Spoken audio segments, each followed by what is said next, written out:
Hello and welcome back to another video. As will be the theme with this series, last time I did a video like this, which was talking about arrow and ace positivity, I asked you a question. That question was about relationships. Specifically, what type of relationships do you as an aspec person want in your life? And has being aspec, either arrow or ace, helped you find new relationship structures which may help you form better relationships? I normally try to include all the responses I get in these sorts of videos.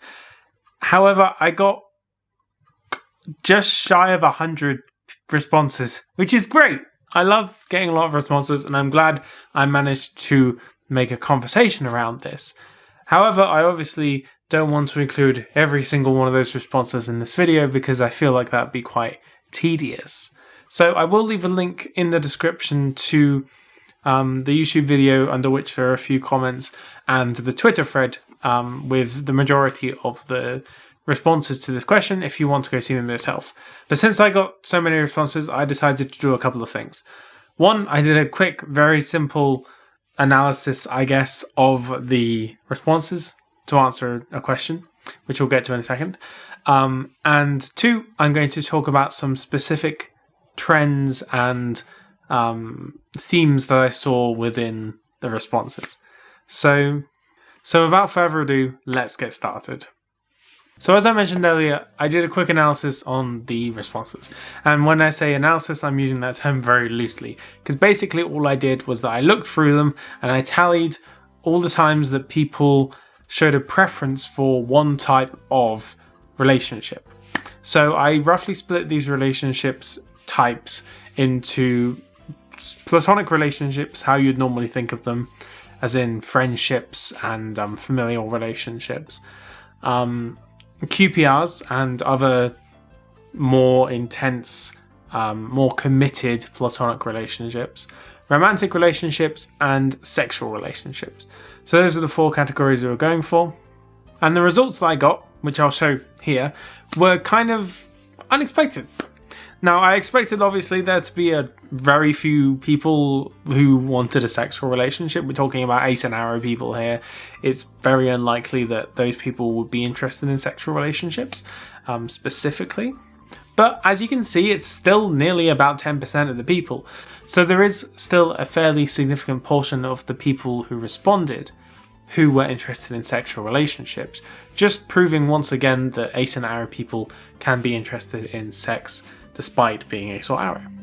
One thing I found interesting was that QPR beat out romantic relationships by about 5 percentage points.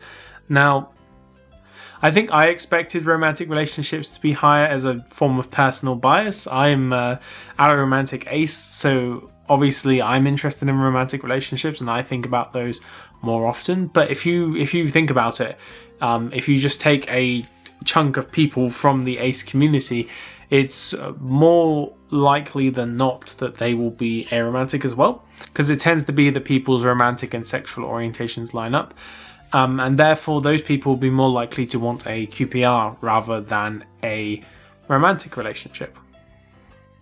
And finally, nearly half the respondents were interested in friendships or familial relationships. Obviously this makes sense, but I think in particular, friendships and family is more valued in the ace and arrow communities. I'm not saying that other people don't have friends or family. Of course they do. And of course those friends and family are very important to them. But I think in society in general, relationships are put on a sort of hierarchical structure, and friendship is at the bottom of that hierarchy. Elle said that at the moment she doesn't know what she wants, but she's happy with family and platonic relationships being her focus. I think it's definitely important to focus on those sorts of relationships, and I think it's something that can often be waylaid outside of the ace and arrow communities, because once people have found a romantic partner, they can often neglect their friendships. This affinity for platonic relationships extends to found family. Now, if you don't know what found family is, it's basically when you, instead of your biological family, you make a family out of the people you meet. So it's essentially you choosing a family rather than the one that you are born with. This is especially important in queer communities where their families may not be accepting of their sexuality or gender identity. Comrade Beatrizu said that they appreciate a found family and a tribe and network of people that they can all be together and vibe, using their words.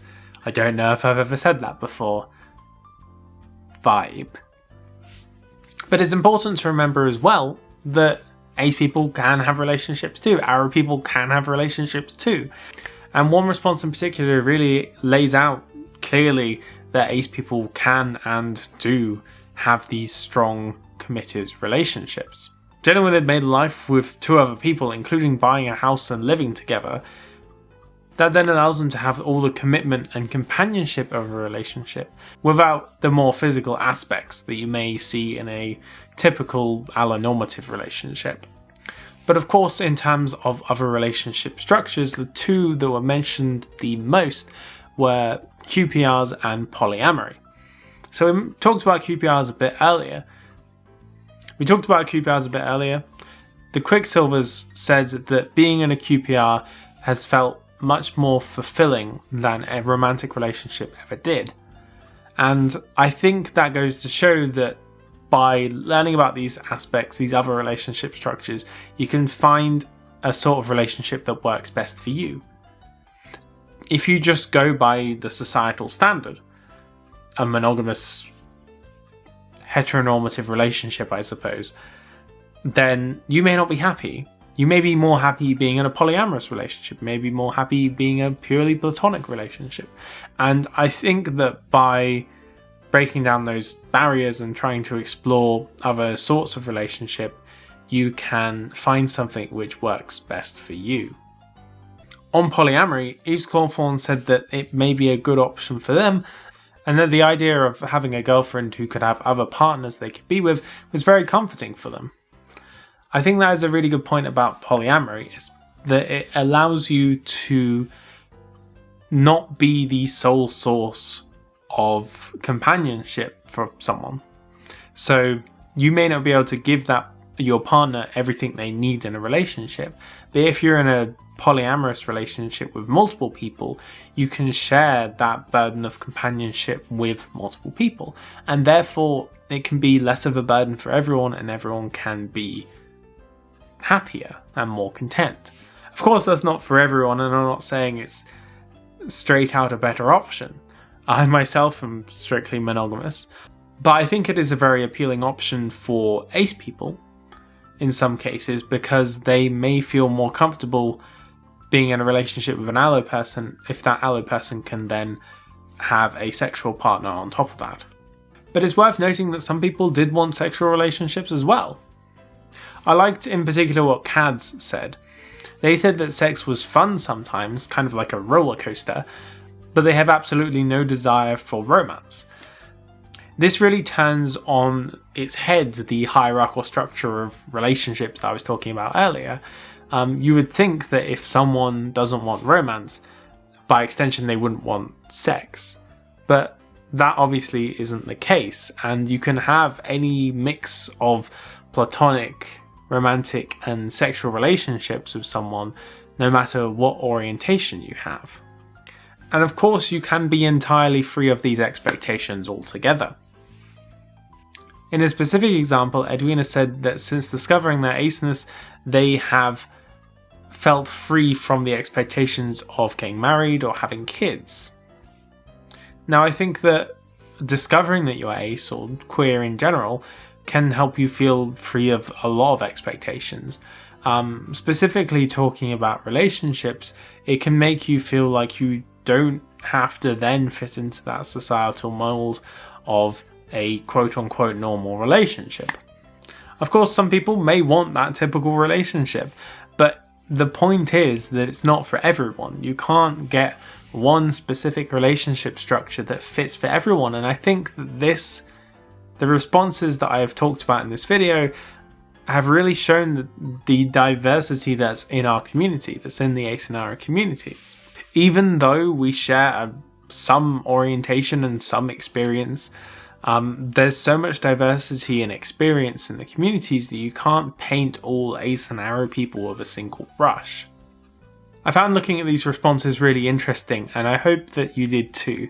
I do encourage you to go down into the description and see the links I've left there for the rest of the responses. They're worth a read.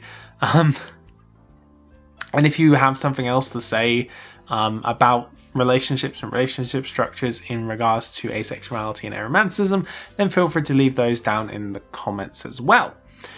As for the next video in this series, which should be releasing roughly 4 weeks from now, we're going to be covering ace representation. So I want your opinion on ace representation. What would you like to see out of ace representation? Media of any form. That could be books, that could be films, that could be TV, that could be anything you want. What would be the best ace representation in your opinion, and what would you like to see going forward out of ace representation? But that's pretty much all I had to say today. I hope you've enjoyed listening to people's opinions about this. I think it was really interesting, and it was a really interesting topic, and I hope that you're enjoying this series. Do let me know if you are. If you enjoyed this video, then please leave a like. I post videos every Saturday, so if you want to see more, then feel free to subscribe. That is all I had to say today. Have a wonderful day, and I shall see you next time. Hello, Sushi. Sushi. Sushi. Hello. How are you doing? Have you been enjoying watching? Have you been enjoying me sitting here with me when I'm making a video? Sushi! Sushi! What? I asked you a question.